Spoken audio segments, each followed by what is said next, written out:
Hello everyone, audio article program में एक बार फिर से आपका स्वागत है और मैं हूं आतिफा। और आज मैं बात करूंगी भारत के अनाज व्यापार की। हमारा आज का यह आर्टिकल द इंडियन एक्सप्रेस में प्रकाशित लेख importance of agri exports and what government can do to boost India's farm trade surplus के सारांश पर आधारित है। इस आर्टिकल में टीम दृष्टि के इनपुट्स भी शामिल है और साथ ही ये सामान्य अध्ययन प्रश्न पत्र 3 के अर्थव्यवस्था खंड से जुड़ा हुआ है। चलिए लेख की शुरुआत करते हैं।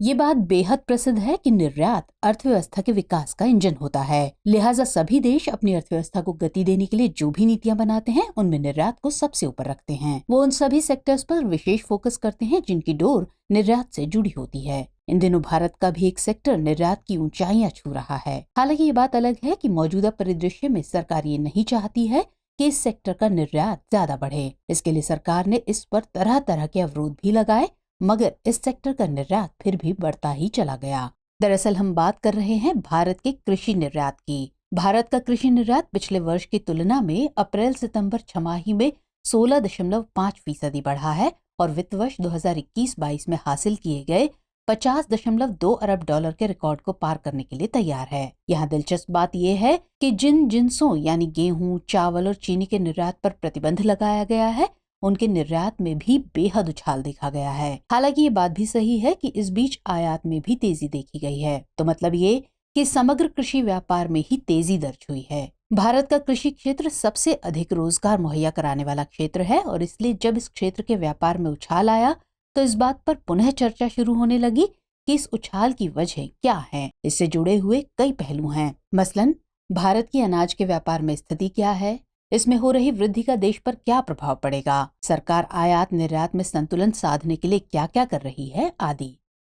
तो हम सभी को विस्तार से समझेंगे, मगर पहले वर्तमान स्थितियों और रुझानों पर एक नजर डाल लेते हैं। दरअसल वाणिज्य मंत्रालय द्वारा जारी आंकड़ों के मुताबिक अप्रैल सितंबर की अवधि के दौरान गेहूं का निर्यात तकरीबन 46 टन रहा, जो पिछले साल की समान अवधि के 24 लाख टन से लगभग 2 गुना है। हालांकि इस अवधि में 23 मई को सरकार ने गेहूं के निर्यात पर रोक लगा दी थी, फिर भी ये 2 गुने का आंकड़ा छूने में कामयाब रही। इसी तरह 24 मई को चीनी निर्यात को मुक्त से प्रतिबंधित सूची में स्थानांतरित कर दिया गया। फसल वर्ष 2021-22 के लिए चीनी के कुल निर्यात को भी सीमित कर दिया गया। ऐसे ही फिर 8 सितंबर को टूटे हुए चावल के निर्यात पर रोक लगा दी गई और अन्य सभी गैर उबले हुए गैर बासमती के शिपमेंट पर 20% शुल्क लगा दिया गया। लेकिन इन उपायों के बावजूद गैर बासमती निर्यात अप्रैल सितंबर 2021 में 82.26 लाख टन से बढ़कर अप्रैल सितंबर 2022 में 89.57 लाख टन हो गया, जबकि बासमती चावल 19.46 लाख टन से बढ़कर 21.57 लाख टन हो गया। अप्रैल सितंबर के दौरान चीनी का निर्यात 35.5% बढ़कर 2.65 अरब डॉलर हो गया। भारत की शीर्ष कृषि निर्यात वस्तुओं को देखें तो उनमें से कम शीर्ष 15 ने 2021-22 के दौरान राजस्व में 1 अरब डॉलर से अधिक का योगदान दिया। उनमें से कपास और मसाले को छोड़ दें तो बाकी सभी ने चालू वित्त वर्ष की पहली छमाही यानी अप्रैल सितंबर में भी सकारात्मक वृद्धि दर्ज की है। कपास का निर्यात अप्रैल सितंबर 2022 में गिरकर 436 मिलियन डॉलर हो गया, जो अप्रैल सितंबर 2021 की छमाही में 1.1 अरब डॉलर से अधिक था। इसका सिर्फ निर्यात ही नहीं गिरा बल्कि आयात भी काफी अधिक दर्ज किया गया। आयात करीब 30 करोड़ डॉलर से बढ़कर 1.1 अरब डॉलर हो गया है। इसकी मुख्य वजह कम घरेलू उत्पादन रही। 2021-22 के लिए हुए फसल के अनुमान में कपास केवल 307 लाख गांठ आंकी गई, जबकि पिछले लगातार 2 वर्षों में 353 लाख गांठ और 365 लाख गांठ थी। कपास के उत्पादन में हुई कमी ने न केवल निर्यात को झटका दिया बल्कि मिलों को आयात करने के लिए भी मजबूर किया। इस प्रक्रिया के तहत बीते छमाही में भारत एक शुद्ध कपास आयातक बन गया है। दिलचस्प बात यह है कि मसाले के साथ भी समान घटना घटी। दरअसल हालिया दिनों में मसालों में भारत का निर्यात मुख्य रूप से मिर्च, पुदीना उत्पादों, तेलों और ओलिया रेसिन, जीरा, हल्दी और अदरक पर केंद्रित रहा है।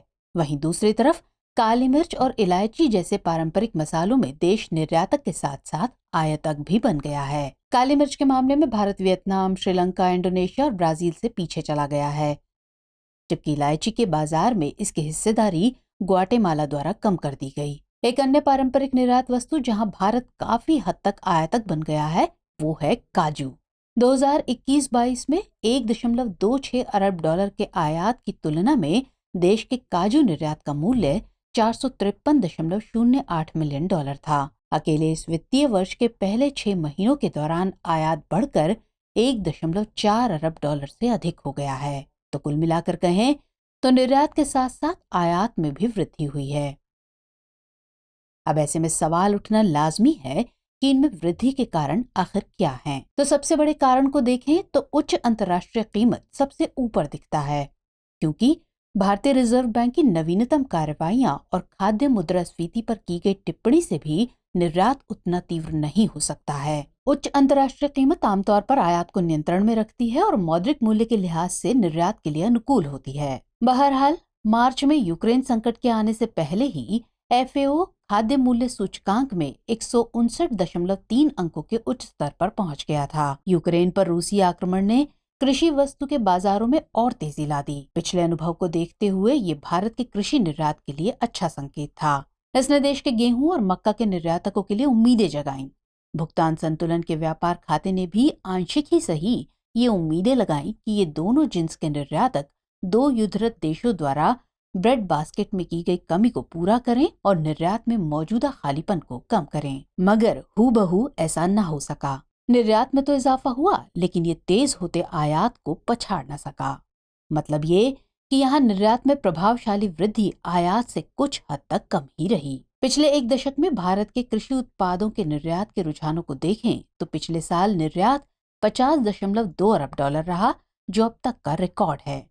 मगर ये 17.8 अरब डॉलर का ही परिणामी अधिशेष दे सका, जो 2013-14 के 27.7 अरब डॉलर के अधिकतम अधिशेष से बहुत कम है। और चालू वित्त वर्ष के पहले 6 महीनों में अधिशेष में और कमी देखी गई है, भले ही ये मामूली रूप से ही हो। इसका कारण 16.5% निर्यात की तुलना में आयात में 27.7% की तेज वृद्धि होना है। उच्च अंतर्राष्ट्रीय कीमतों ने जहां निर्यात के मूल्य में वृद्धि की, वहीं इसने आयात का मूल्य भी बढ़ाया। इसके अलावा एक कारण वैश्विक मांग में बेतहाशा वृद्धि भी रही है। वैश्विक व्यापार प्रणाली से यूक्रेन का बास्केट बाहर हो जाने से गेहूं, चावल और चीनी जैसे कृषि जिन्सों की वैश्विक मांग में बेहिसाब वृद्धि देखी गई। भारत ने भी शुरुआती कुछ दिनों तक इस बढ़े हुए निर्यात पर लगाम नहीं लगाई।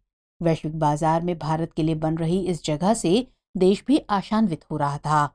मगर उस मोर्चे पर आशावाद कुछ हद तक कम हो गया है, जब मार्च के मध्य से भारत के अधिकांश हिस्सों में भीषण गर्मी की लहर दौड़ गई और जमीनी रिपोर्ट से महत्वपूर्ण उपज के नुकसान का संकेत मिलने लगा। ये संकेत विशेष रूप से गेहूं की फसल के लिए था, जो सरकार को अनाज का भंडार बनाने में महत्वपूर्ण योगदान देता है। खैर, जब तापमान में अचानक वृद्धि हुई, सरकारी खरीद पिछले साल के 43.3 मिलियन टन के मुकाबले काफी कम रही। ये पिछले साल की खरीद की आधे से कुछ ही अधिक रही। इसके कारण गेहूं का निर्यात, जिसे 1 करोड़ टन तक पहुंचने का अनुमान था, आसानी से अमल में नहीं आ सका। दरअसल भारत में कृषि निर्यात की समग्र संभावनाएं काफी हद तक मानसून पर टिकी होती हैं। यहाँ तक कि 2021-22 के स्टार परफॉर्मर्स चावल और गेहूं के संबंध में भी यही बात लागू होती है। हालांकि इस बीच भारत की सबसे बड़ी कृषि आयात वस्तु खाद्य तेलों में पहले के मुकाबले थोड़ी राहत है, मगर ये राहत भी अधिक दिनों तक बने रहने की संभावना नहीं है। यूक्रेन के युद्ध ने सूरजमुखी के तेल व्यापार को गहरा झटका दिया है। दक्षिण अमेरिका के सोयाबीन उगाने वाले क्षेत्र में सूखा और पाम तेल के निर्यात पर इंडोनेशिया के प्रतिबंध के समग्र प्रभाव से वैश्विक कीमतों में कुछ समय के लिए वृद्धि होने की संभावना है। ऊपर से सरकार ने इन पर एक्सपोर्ट ड्यूटी भी बढ़ा रखी है। ऐसे में अगर दोनों को मिलाकर देखें तो इसका महंगाई पर नकारात्मक प्रभाव पड़ेगा। अब इस सब के बाद ये सवाल उठता है कि आखिर इसके प्रभाव क्या होंगे। तो कृषि व्यापार में अधिशेष मायने रखता है, क्योंकि सॉफ्टवेयर सेवाओं के अलावा एक ऐसा क्षेत्र है जहां भारत कुछ तुलनात्मक लाभ की स्थिति में है। अप्रैल सितंबर 2021 में भारत के कुल व्यापार खाते में घाटा 76.25 बिलियन डॉलर से बढ़कर इस साल अप्रैल सितंबर में 146.55 बिलियन डॉलर हो गया। इसी अवधि के दौरान कृषि व्यापार में अधिशेष 7.86 अरब डॉलर से थोड़ा कम होकर 7.46 अरब डॉलर हो गया। अगर कृषि के निर्यात में वृद्धि दर्ज होगी तो ये व्यापार खाते के घाटे को कम करने में मदद करेगा। साथ ही निर्यात से अगर अंतर्राष्ट्रीय बाजारों में हमारी कृषि वस्तुओं की पहुंच का दायरा बढ़ेगा तो ये हमारे कृषि उपज को बढ़ाने में भी मदद करेगा। किसान उन्नत और वैश्विक स्तर पर मांग की जाने वाली किस्मों की खेती करेंगे, जिससे अंतर्राष्ट्रीय स्तर पर हमारी कृषि वस्तुओं की स्वीकार्यता बढ़ जाएगी और ये धीरे धीरे अंतर्राष्ट्रीय कृषि बाजारों में हमारी उपस्थिति को मजबूत करेगा। क्योंकि निर्यात की अधिकता में ये बात निहित है कि भारतीय कृषि उत्पादों की अंतर्राष्ट्रीय बाजार में मांग अधिक है। ऐसे में कृषि उपज के मूल्य भी बेहतर होंगे। इससे भारत सरकार पर भारतीय किसानों की ओर से एमएसपी का दबाव भी कम होगा। इसके अलावा सरकारी खरीद अगर कम होगी तो ये डब्ल्यूटीओ का कृषि पर समझौता के तहत तय अधिनियम भंडारण की सीमा को पार नहीं करेगा और इससे अंतर्राष्ट्रीय मंचों पर भारत की छवि को भी नुकसान नहीं पहुंचेगा। हालांकि इसका एक नकारात्मक प्रभाव भी हो सकता है। जैसा कि हमने पहले जिक्र किया कि मार्च के मध्य से भारत के अधिकांश हिस्सों में भीषण गर्मी की लहर दौड़ गई थी और इसने अनाज के उत्पादन को काफी प्रभावित किया। अगर इसी तरह से बड़े पैमाने पर निर्यात जारी रहा तो ये भारत के भीतर ही खाद्य संकट की स्थिति पैदा कर देगा और इससे भारतीयों के बीच चल रहे खाद्य सुरक्षा कार्यक्रमों को धक्का लगेगा। इसके अलावा एक प्रभाव आयात के स्तर पर भी है। वाणिज्य मंत्रालय द्वारा जारी पहली छमाही के आंकड़ों पर गौर करें तो भारत के कुल कृषि आयात का लगभग 60% एक ही वस्तु यानी वनस्पति तेलों का है। 2021-22 में उनके आयात का मूल्य 19 अरब डॉलर था और इस वित्त वर्ष की पहली छमाही में इसके आयात में 25% से अधिक की वृद्धि हुई है। वनस्पति तेल आज पेट्रोलियम, इलेक्ट्रॉनिक्स, सोना और कोयले के बाद देश में 5वीं सबसे बड़ी आयात की जाने वाली वस्तु है। मतलब ये कि आयात बिल में इसका बहुत ज्यादा योगदान है। अब ऐसे में ये सवाल उठना लाजमी है कि फिर सरकार इससे निजात पाने के लिए क्या कर रही है। तो इस संदर्भ में पिछले महीने सरकार द्वारा 2 बड़े फैसले लिए गए। पहला, 2022-23 के फसल सीजन के लिए सरसों का न्यूनतम समर्थन मूल्य 5,005 रुपए से बढ़ाकर 5,450 रुपए प्रति क्विंटल कर दिया गया। ये वृद्धि गेहूं के लिए 2,015 रुपए से बढ़ाकर 2,125 रुपए प्रति क्विंटल घोषित किए गए मूल्य से अधिक है। पिछले साल इसी तरह की बढ़ोतरी कर सरसों का मूल्य 4,650 रुपए से बढ़ाकर 5,050 रुपए कर दिया गया ताकि इसका उत्पादन बढ़ाया जा सके। इसके अलावा दूसरा निर्णय आनुवंशिक रूप से संशोधित यानी जीएम संकर सरसों की व्यावसायिक खेती के लिए पर्यावरणीय मंजूरी देने का है। दिल्ली विश्वविद्यालय के वैज्ञानिकों द्वारा उत्पादित ट्रांसजेनिक सरसों DMH11 की पैदावार वर्तमान में उगाई जाने वाली लोकप्रिय किस्मों की तुलना में 25 से 30% अधिक होने का दावा किया जा रहा है। इसके अलावा बार्नेज बा स्टार जीएम तकनीक को एक मजबूत किस्म के रूप में देखा जा रहा है। इसका उपयोग DMH11 की तुलना में अधिक उपज देने वाली और बेहतर रोग प्रतिरोधक क्षमता या तेल गुणवत्ता वाले नए सरसों के संकरों को विकसित करने के लिए किया जा सकता है। अब इस सब के बाद ये भी समझना जरूरी है कि ऐसे में आगे की राह क्या हो सकती है। तो कपास में घरेलू उत्पादन और उपज को बढ़ावा देने के उद्देश्य से एक समान दृष्टिकोण की आवश्यकता है।